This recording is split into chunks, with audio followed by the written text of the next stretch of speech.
A destruição de Weybridge e de Shepperton. Quando se fez mais dia, saímos da janela de onde observávamos os marcianos e descemos muito silenciosamente as escadas. O artilheiro concordou em que a casa não era um local onde se pudesse ficar. Ele tinha a intenção de continuar a caminho de Londres e dali juntar-se à sua bateria no 12 da artilharia montada. Da minha parte, eu tencionava regressar imediatamente a Leatherhead. Os marcianos tinham me impressionado de tal maneira que estava resolvido a levar minha mulher para New Haven e sair com ela sem demora do país, pois já me apercebera claramente de que a região em redor de Londres seria inevitavelmente o palco de uma luta desastrosa, antes que tais criaturas pudessem ser destruídas. No entanto, entre nós e Leatherhead, achava-se o terceiro cilindro com os seus gigantescos guardiões. Se estivesse sozinho, teria tentado a minha sorte e atravessaria rapidamente a região. Mas o artilheiro dissuadiu-me. Não é gentil para a sua esposa, disse, fazer dela uma viúva. Acabei por concordar em acompanhá-lo, acoberto dos Basques, para norte, até Street Chobão. Antes de me separar dele, chegado aí, faria um grande desvio, passando por Epsom, para chegar a Leatherhead. Eu queria partir imediatamente, mas o meu companheiro, que estivera no serviço ativo, considerou melhor a situação. Convenceu-me a rebuscar a casa à procura de um frasco e encheu-o de uísque. Enchemos todos os bolsos com pacotes de biscoitos e fatias de carne. Em seguida, saímos de casa e descemos o mais depressa possível a estrada ruim que eu tomara na noite anterior. As casas pareciam abandonadas. Na estrada, jaziam 3 corpos carbonizados, perto uns dos outros, calcinados pelo raio da morte, espalhados por aqui e por ali. Viam-se coisas que as pessoas tinham deixado cair: um relógio, um chinelo, uma colher de prata e inúmeros outros objetos. Na esquina, perto dos correios, via-se uma pequena carroça, sem cavalo, inclinada sobre uma roda partida, cheia de caixas e móveis. Debaixo dos destroços, encontrava-se um cofre que fora apressadamente arrombado. Com exceção do pavilhão do orfanato, que ainda ardia, nenhuma das casas das imediações fora gravemente danificada. O raio da morte cerceara o topo das chaminés e passara. No entanto, salvo nós mesmos, parecia não haver nenhum ser vivo em Maybury Hill. Creio que a maioria dos habitantes fugira pela estrada de Old Oak, na estrada por onde seguira para ir a Leatherhead, ou achavam-se escondidos.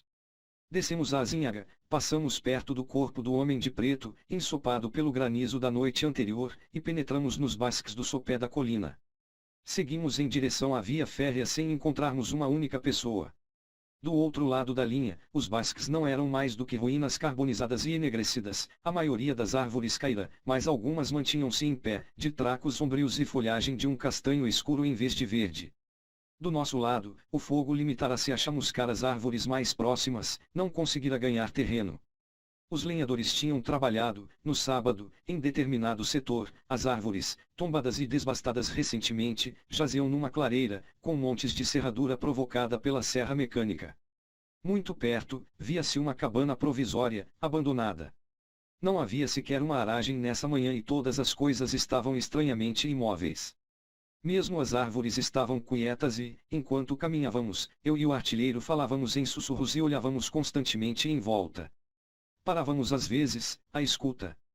Passamos perto da estrada e ouvimos o tropel de cavalos. Avistamos por entre os tracos das árvores 3 soldados de cavalaria que trotavam vagarosamente em direção a Woking. Eram um tenente e 2 ordenanças do 8 graus dos Hussardos. Vocês são os primeiros homens que encontrei por aqui esta manhã. O que estão planejando? Tinha a voz e o rosto ansiosos. Os homens, atrás dele, fitavam-nos com curiosidade. O artilheiro saltou da ribanceira para a estrada e fez a continência. Arma destruída a noite passada, senhor. Tenho estado escondido. A tentar juntar-me à bateria, senhor. Creio que poderá ver os marcianos a cerca de meia milha adiante. Qual é o aspecto desses demônios? Perguntou o tenente. Uma armadura gigantesca, senhor, 30 metros de altura. 3 pernas e um corpo parecido com alumínio, com uma enorme cabeça dentro de um capuz. Desapareça! Gritou o tenente. Que maldita falta de senso! Há de ver, senhor, andam com uma espécie de caixa, senhor, que dispara fogo e mata repentinamente. Que é isso, uma espingarda? Não, senhor. O artilheiro começou a fazer um vívido relato do raio da morte. O tenente interrompeu-o a meio e fitou-me. Eu encontrava-me ainda na ribanceira, à beira da estrada. É absolutamente verdade, garanti-lhe. Bem, proferiu o tenente, creio que não tenho outro remédio senão vê-los também. Ouça, disse para o artilheiro, nós fomos destacados para aqui a fim de fazermos evacuar as pessoas. É melhor que você continue o seu caminho e faça o seu relatório ao brigadeiro-general Marvin, e diga-lhe tudo o que sabe. Ele encontra-se em Weybridge. Sabe o caminho? Sei, respondi. E ele voltou de novo o cavalo para o sul, disse meia milha. Perguntou. Quando muito, respondi, e apontei as copas das árvores, a sul. Ele agradeceu-me, tocou o cavalo, e nunca mais os vimos. Mais adiante, encontramos um grupo de 3 mulheres e 2 crianças que evacuavam uma cabana. Serviam-se de um pequeno carrinho de mão e enchiam-no com embrulhos de aspecto sujo e móveis miseráveis. Estavam demasiado atarefadas para nos dirigirem a palavra quando passamos por elas. Emergimos dos pinheiros perto da estação de Byfleet. A região achava-se tranquila e em paz, sob o sol matutino. Neste local, nos encontrávamos muito longe do alcance do raio da morte, e se não fosse o abandono silencioso de algumas das casas, o ruído da evacuação vindo de outras, e o grupo de soldados, na ponte, sobre a estrada de ferro, que fitavam a linha para os lados de Woking, o dia pareceria muito semelhante a qualquer outro domingo. Ao longo da estrada de Adlestone, moviam-se ruidosamente vários carros e carroças e, de súbito, através do portão de uma propriedade, num trato plano de veiga, vimos 6 peças de 12 libras colocadas a distâncias aproximadamente iguais, apontando na direção de Woking. Os atiradores estavam ao pé das armas, à espera, e os carros de munições achavam-se a conveniente distância. Poderia-se dizer que os homens se encontravam numa parada. Isso é bom, disse eu. De qualquer modo, farão bom tiro. O artilheiro hesitou ao pé do portão. Tenho de continuar, disse ele. Mais adiante, perto de Weybridge, precisamente sobre a ponte, havia um certo número de homens que envergavam casacos de faxina. Estavam a escavar uma comprida trincheira. Na retaguarda, viam-se algumas espingardas. Seja como for, são arcos e flechas contra a luz, declarou o artilheiro. Eles ainda não viram aquela bateria de fogo. Os oficiais que não estavam ativamente ocupados fitavam o sudoeste por sobre as copas das árvores, e os homens que procediam à escavação interrompiam frequentemente o trabalho para olhar na mesma direção. Byfleet achava-se em tumulto, as pessoas reuniam bagagens, e um grupo de hussardos, alguns desmontados, outros a cavalo, apressavam a evacuação. 3 ou 4 carros negros do governo, com os distintivos de cruzes no centro de círculos brancos, e um velho autocarro, entre outros veículos, estavam a ser carregados na rua. Havia grupos de pessoas, na maioria bastante sabáticas para envergarem as melhores roupas. Os soldados tinham a maior dificuldade em fazê-los compreender a gravidade da situação. Vimos um velhote encarquilhado, com uma grande caixa e 20 ou mais vasos de orquídeas, a discutir iradamente com o cabo que ameaçava deixá-los para trás. Detive-me e segurei-lhe o braço. Você sabe o que está se aproximando daqui? Perguntei, apontando para as copas dos pinheiros que ocultavam os marcianos. E? Exclamou, voltando-se para mim. Eu estava explicando que isto é valioso. A morte. Gritei. A morte está a aproximar-se. A morte. E, deixando-o digerir isto, se é que podia, corri na pegada do artilheiro. Olhei para trás quando cheguei à esquina da rua. O soldado abandonara o velhote, e este encontrava-se ainda ao pé da caixa, com os versos de orquídeas em cima da tampa, fitando vagamente por sobre as árvores. Em Weybridge ninguém soube dizer-nos onde se localizava o quartel-general, todo o local estava mergulhado numa grande confusão como nunca vira em qualquer outra cidade. Havia por todo o lado carroças, carruagens, a mais espantosa miscelânea de veículos e de animais de tração. Os respeitáveis habitantes da cidade, homens em vestes de golfe e de remo, senhoras elegantemente vestidas, faziam as malas, ajudados energicamente pelos vadios da beira-rio. As crianças mostravam-se excitadas e, na maioria, extremamente deliciadas por esta espantosa variante das suas experiências de domingo. No meio de tudo isto, o digno vigário dirigia corajosamente uma breve celebração, e o sino repicava por sobre todos os ruídos. Eu e o artilheiro, sentados nos degraus de uma fonte, fizemos uma refeição muito agradável com o que tínhamos trazido. Patrulhas de soldados aqui não havia os sardos, mas granadeiros de uniformes brancos avisavam as pessoas para irem embora ou procurarem refúgio nas cavernas mal começasse o tiroteio. Quando atravessamos a ponte da via férrea, vimos uma multidão de pessoas cada vez maior que se reunira no interior e nas imediações da gare. A plataforma estava atulhada de caixas e de bagagens. O trânsito habitual fora interrompido, julgo que para permitir a passagem de tropas e de armas para Tietze, e ouvi dizer, mais tarde, que se travará uma violenta disputa de lugares nos comboios especiais que se formaram a uma hora mais adiantada. Ficamos em Weybridge até ao meio-dia. Gastamos parte do tempo a ajudar duas velhas a carregar uma pequena carroça. Oi tem uma foz em Delta onde há barcos para alugar e um ferryboat que faz a travessia do rio. Na margem de Shepperton achava-se uma estalagem com um relvado em volta e, mais adiante, a torre da igreja de Shepperton que foi substituída por um pináculo erguia-se por sobre as árvores. Encontramos neste local uma excitada e ruidosa multidão de fugitivos.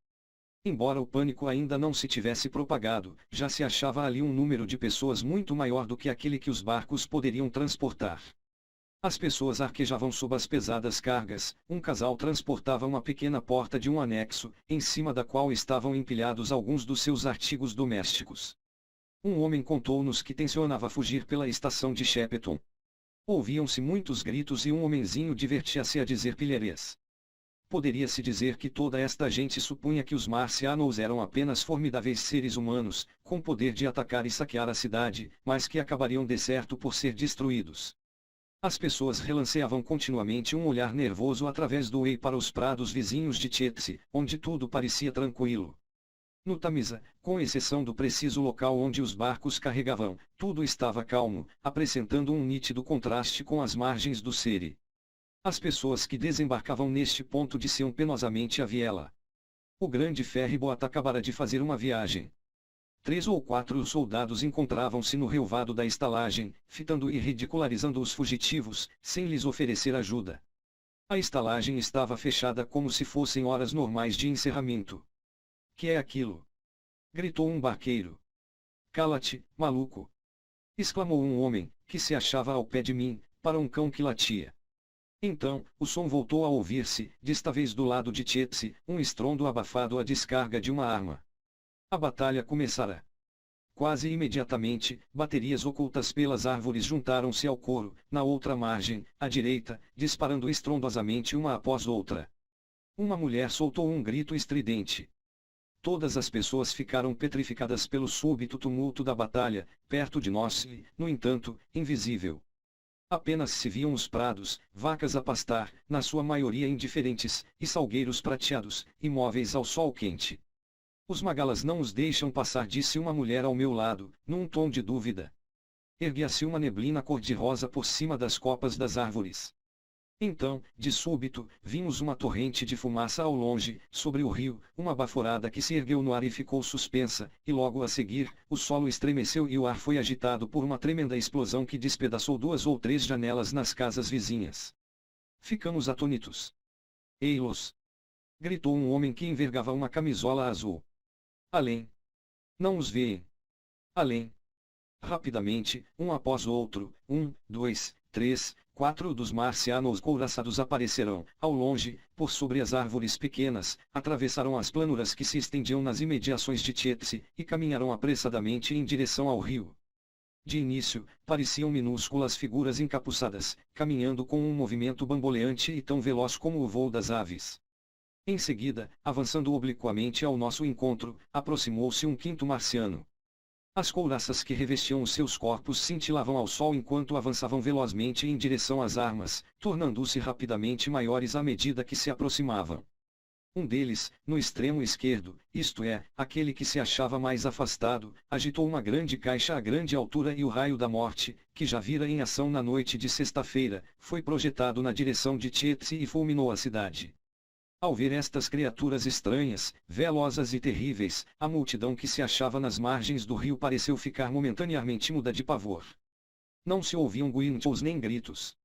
Havia um silêncio absoluto. Em seguida, ouviu-se um murmúrio rouco e um tropel de pés chapinhar na água.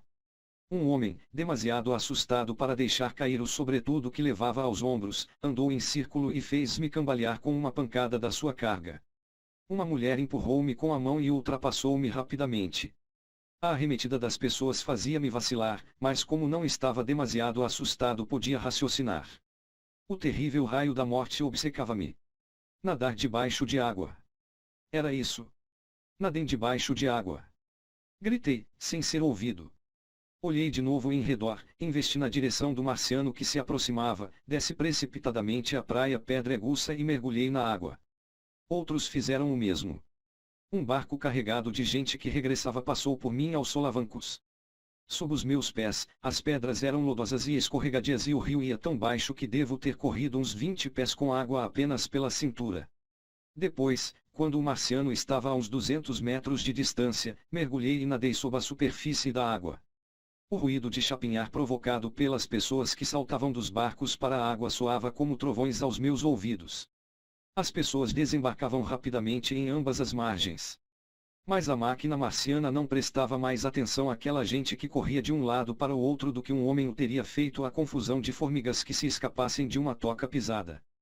Quando, meio sufocado, ergui a cabeça acima da água, o capuz do marciano apontava para as baterias que continuavam a disparar do outro lado do rio e, quando avançou, brandiu aquilo que devia ser o gerador do raio da morte. No momento seguinte, achava-se na margem e atravessou com uma passada metade do rio. Os joelhos das pernas dianteiras dobraram-se sobre a outra margem e ergueu-se completamente, logo a seguir, frente à vila de Shepton.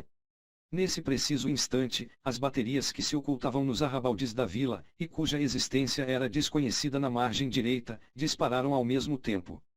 O choque repentino, a última descarga imediatamente a seguir à primeira, fez-me sobressaltar. O monstro erguia já o gerador do raio da morte quando a primeira bomba explodiu 6 metros acima do capuz. Soltei um grito de espanto. Não via nem pensava nos outros 4 marcianos, a minha atenção concentrava-se no incidente mais próximo. Simultaneamente, 2 outras bombas explodiram no ar perto do corpo, e o capuz rodou a tempo de ser atingido pela 4ª bomba. A bomba explodiu em cheio no rosto da coisa. O capuz abaulou, despedaçou-se e esvoaçou num turbilhão de fragmentos de carne vermelha e metal reluzente. Acertamos!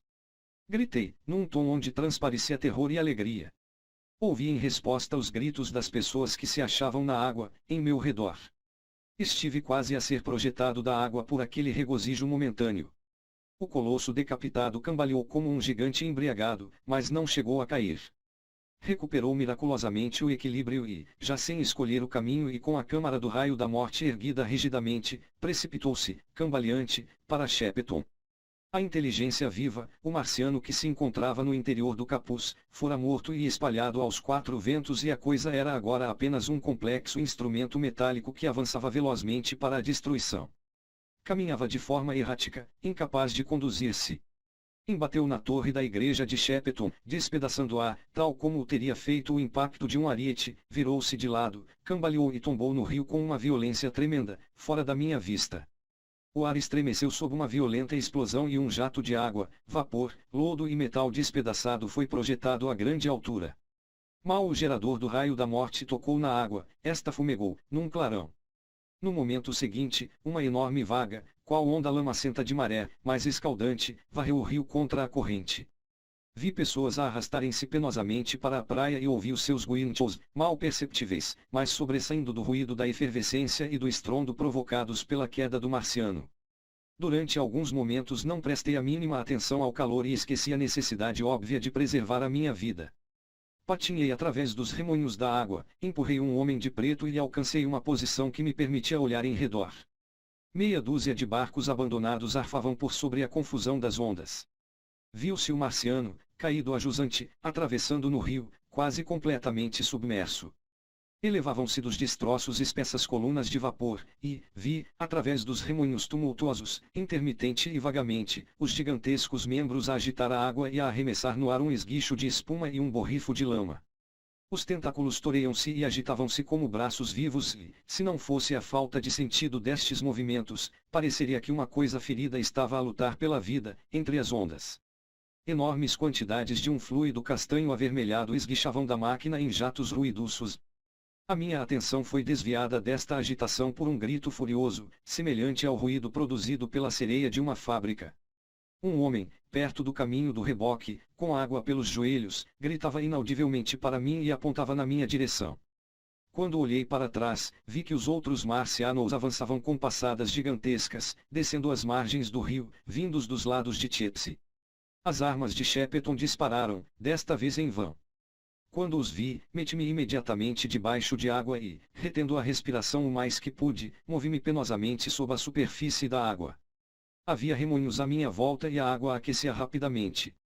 Quando ergui a cabeça por um momento para respirar e tirar os cabelos e a água dos olhos, o vapor elevava-se num nevoeiro rodopiante, branco, que ocultou de início os marcianos. O ruído era ensurdecedor. Depois, avistei-os, confusamente, figuras colossais cinzentas, ampliadas pela neblina. Tinham passado por mim e dois estavam curvados sobre as ruínas espumosas e tumultuosas do seu camarada. O terceiro e o quarto estava ao seu lado, na água, um deles a cerca de 200 metros de mim, e o outro perto de Lalean. Os geradores dos raios da morte volteavam a grande altura e os raios sibilantes varriam tudo em redor. O ar vibrava de sons, um conflito ensurdecedor e atordoante de ruídos, o barulho clamoroso dos marcianos, o estrondo provocado pelo desabar das casas, o baque das árvores, cercas e barracões em chamas e o fantástico crepitar do fogo. Uma densa fumaça negra subia e misturava-se com o vapor que se elevava do rio, e quando o raio da morte varria Weybridge, o seu impacto era assinalado por relâmpagos de um branco intenso que davam imediatamente lugar a uma dança fumegante de chamas lúgubres. As casas mais próximas continuavam intactas, aguardando o seu destino, sombrias, indistintas e lívidas através do vapor. Entretanto, o fogo ganhava terreno atrás deles. Durante um momento fiquei ali, com água quase a ferver até a cintura, aturdido pela situação em que me encontrava, sem esperanças de sobreviver. Via, através da fumarada, as pessoas que tinham estado comigo no rio, saindo da água, nos canaviais, como se fossem pequenos sapos em fuga de um homem, ou a correr de um lado para o outro, no maior pavor, no caminho do reboque. Então, bruscamente, os relâmpagos brancos do raio da morte aproximaram-se de mim. As casas desabavam como se dissolvessem ao seu contato, e dardejavam chamas, as árvores incendiavam-se com um rugido. O raio varria o curso do reboque, lambendo as pessoas que corriam, e desceu até a água a menos de 50 metros de distância do local onde eu me encontrava. Rastejou sobre o rio em direção a Shepperton e a água na sua esteira erguia-se numa chicotada fervente, coroada de vapor. Voltei-me para a margem. No instante seguinte, a onda imensa, quase ao ponto de ebulição, alcançava-me. Gritei alto e, escaldado, meio cego e torturado por dores atrozes, cambaleei enquanto progredia, através da água em remoinho e sibilante, em direção à praia. Se tivesse tropeçado seria o fim. Sentia-me desamparado, inteiramente à mercê dos marcianos, sobre a larga e desguarnecida ponta de terra coberta de cascalho que desce e assinala a junção do Wei e do Tamisa. Esperava só pela morte. Tenho uma vaga memória do pé de um marciano, pisando o terreno a uns 20 metros da minha cabeça.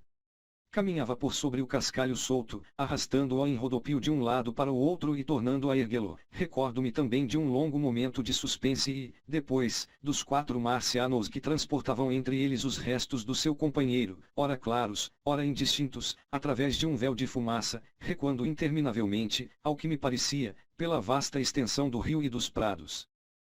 Depois, muito lentamente, compreendi que tinha escapado por milagre.